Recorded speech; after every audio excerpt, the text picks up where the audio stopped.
रघुपति की बहुत बढ़ाई, तुम मम प्रिय भरत ही सम भाई। सहस्त्र बदन तुम रोजस गावै, सहस्त्र बदन तुम रोजस गावै। अस कहि श्रीपति कंठ लगावै, अस कहि श्रीपति कंठ लगावै।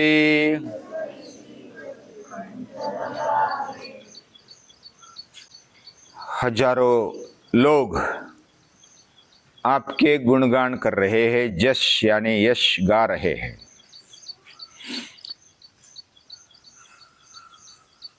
या तो गाएंगे। ऐसा कहकर श्रीपति यानी वैभव संपन्न, संपत्ति, सृष्टि के पति कंठ लगावे, वे कंठ लगाते यानी गले लगाते। ये साधारण कोई मित्र है, सामान्य आदमी है, वो गले लगा रहा है, वो अलग बात है। और साक्षात श्री राम प्रभु गले लगा रहे, वो भी बहुत विशेष है।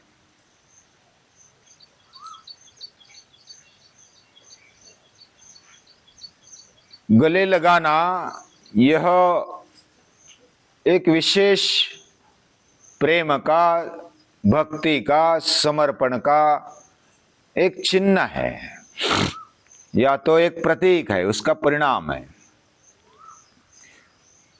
जिसके प्रति अत्यंत प्रेम है और अत्यंत भाव है, भक्ति है, अत्यंत समर्पण है, तन मन धन का समर्पण है, तो इसके साथ ये आलिंगन होता है।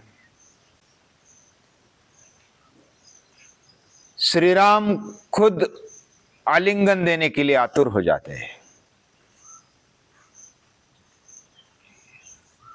ऐसे कौन से प्रसंग है जो श्री राम आलिंगन देते हैं? उसके पहले कल हमने देखा कि क्या हमारी पात्रता ऐसे बन सकती है कि भगवान हमें आलिंगन दे?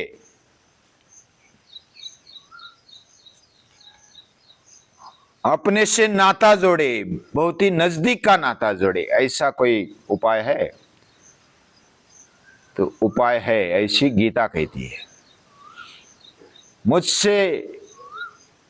मुझे अधिक प्रिय कौन है? तो भगवान बोलते हैं, जो यो मद भक्त समय प्रिय, यो मद भक्त समय प्रिय, भक्तिमान में समय प्रिय। ऐसा बार बार कहकर 12वें अध्याय में अद्वेष्टा सर्वभूता नाम से लेकर के अनिकेत स्थिरमति तक 36 गुण बताए, 36 virtues to join with almighty God. उनसे अगर शादी करनी है, भगवान से हमें लगन लगाना है, यानी कि एक साथ हमें जुड़ना है, तो ये 36 गुण चाहिए। हमारी भी साधारण शादी होती है तो उसमें भी तदेव लग्नम सुदिनं तदेव, तारा बलम चंद्र बलं तदेव, विद्या बलं देव बलं तदेव, लक्ष्मीपते तेंग्रियुगम स्मरामि। लक्ष्मीपति के जो चरण है, चरण युगल, उसके साथ जो जुड़ गया, उसके लिए सभी बल, सभी संपत्ति, सभी वैभव उसके चरणों में है।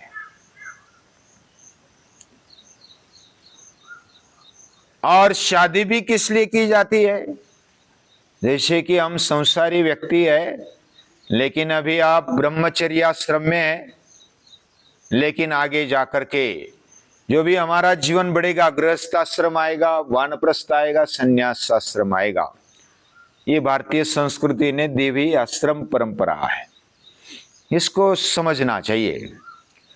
कौन सी अवस्था में क्या करना चाहिए ये सही बताकर हमारे ऋषियों ने योग्य मार्गदर्शन किया है। हर एक हमारे प्रेम को, भावना को, वासना को, इच्छा को सही स्थान हमारे संस्कृति ने दिया है।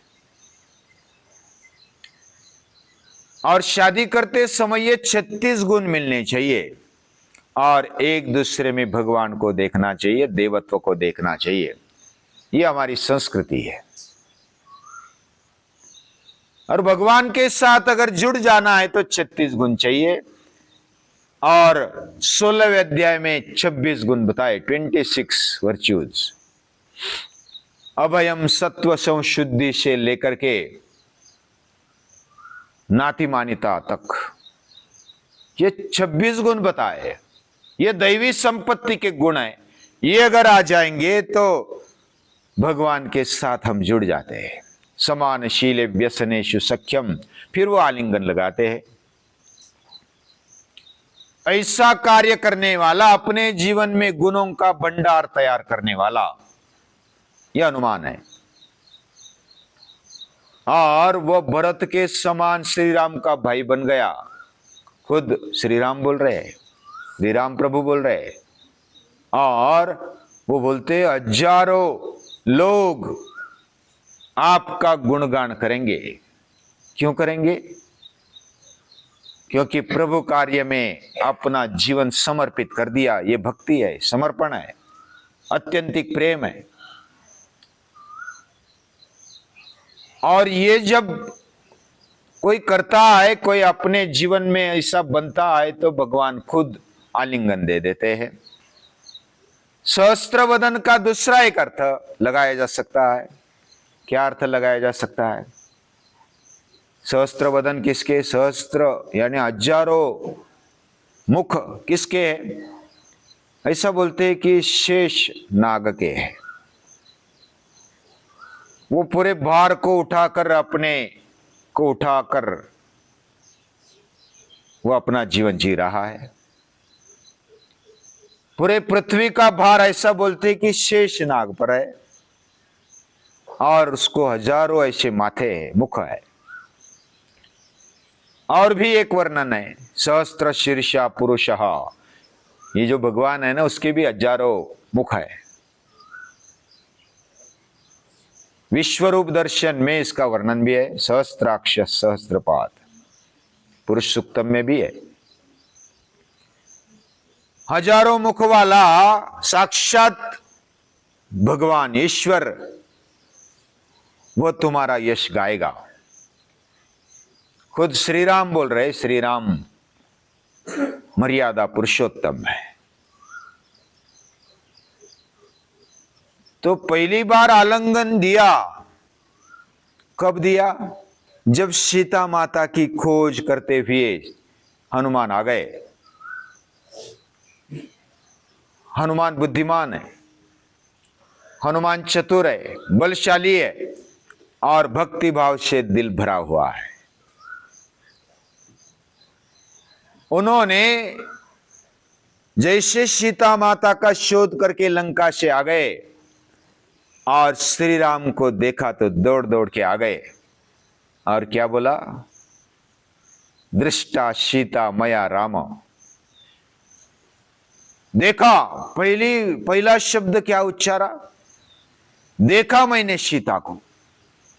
अभी मैंने सीता को देखा ऐसा भी बोल सकता था, देखा लास्ट में बोल सकता था हनुमान। लेकिन वो राम को थोड़ा सा भी नाराज नहीं करना चाहते, थोड़ी सी भी शंका मन में न आए। एक शब्द के लिए, एक क्षण के लिए भी उनके मन में साशंकता निर्माण न हो। ये मेरे प्रभु है। वो क्या बोला है? हनुमान क्या बोले? दृष्टा सीता मया राम। देखा बाद में फिर देखा सीता को। देखा बोलने के बाद पहले ही शब्द में संशय मिट गया है, शंका मिट गई है, पूरा विश्वास आ गया है कि अरे देखा। उनको बहुत दिनों से सीता माता का समाचार भी नहीं है। कोई उठा कर ले गया है, पता नहीं किधर है। और प्रिय है, वो प्रिय है, सीता के जैसे प्रिय राम को दूसरा कोई नहीं है।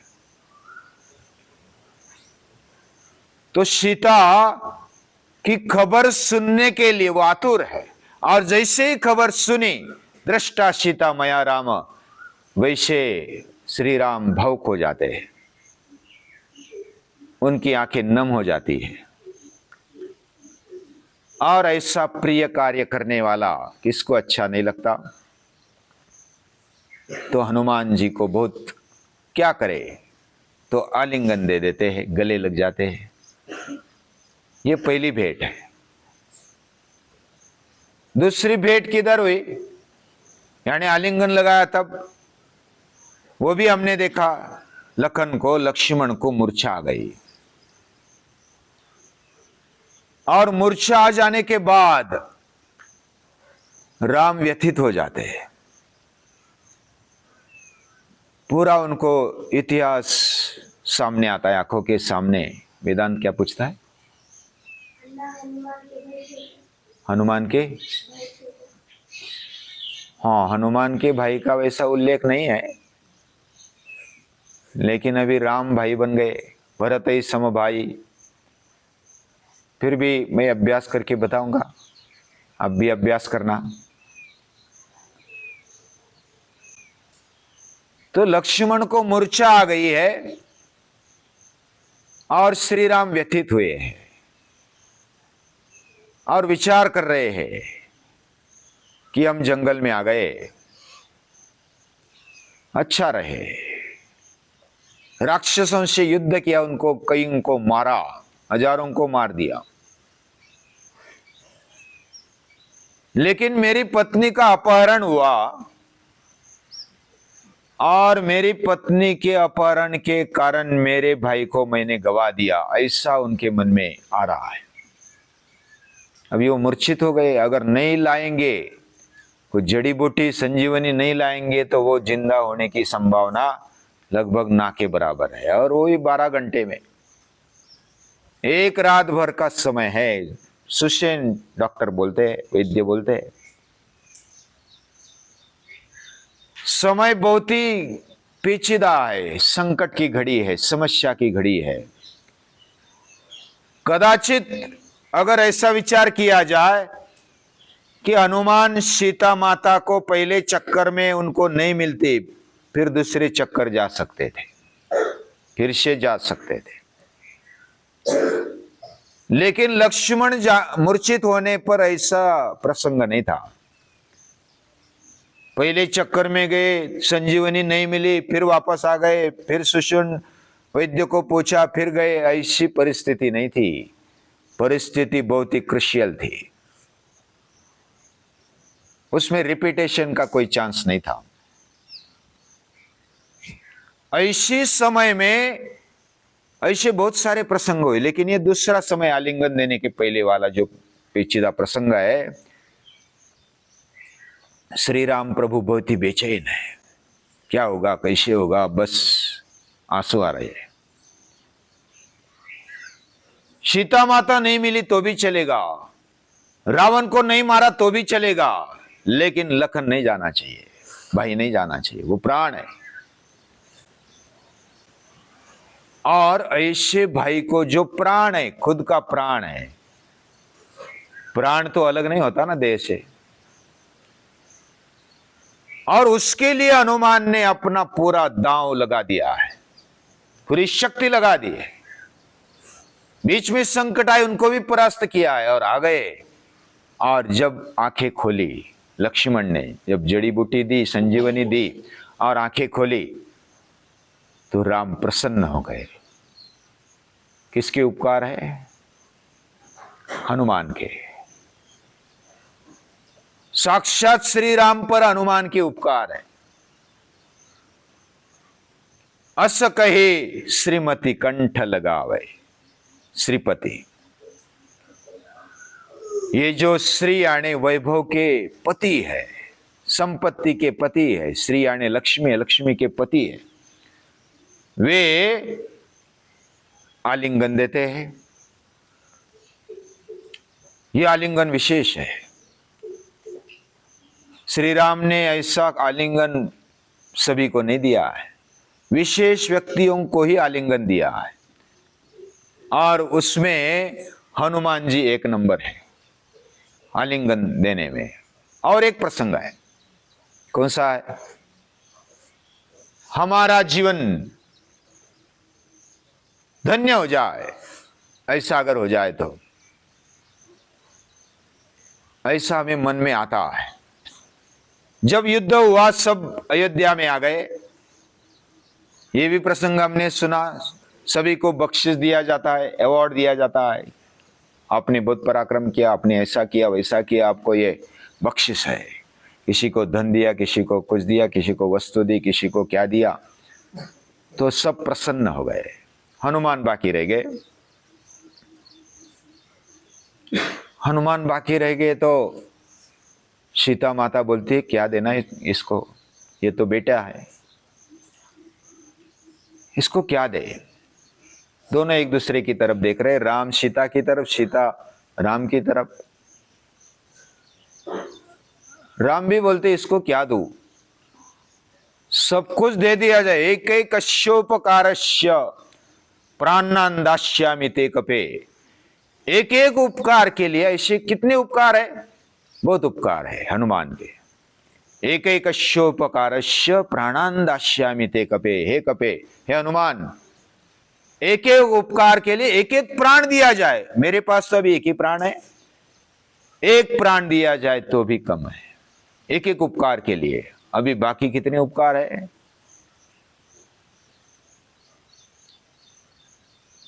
तो ऐसे उपकार में भवाम ऋणिनाम भयम, हम ऋणी रहते हैं, और ऋणी रहते हैं, और क्या करेंगे? अभी क्या बख्शिश देंगे? सीता माता ने वो रत्नहार दिया, लेकिन उसको चबाकर फेंक दिया, ये हमें पता है।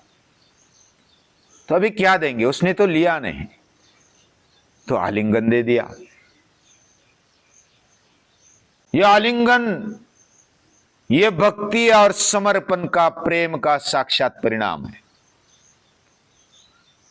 और अस कही श्रीपति कंठ लगावे, ऐसा कहकर, क्या कहकर कि आपका वर्णन, आपका यश खुद भगवान गा रहे हैं, गाएंगे।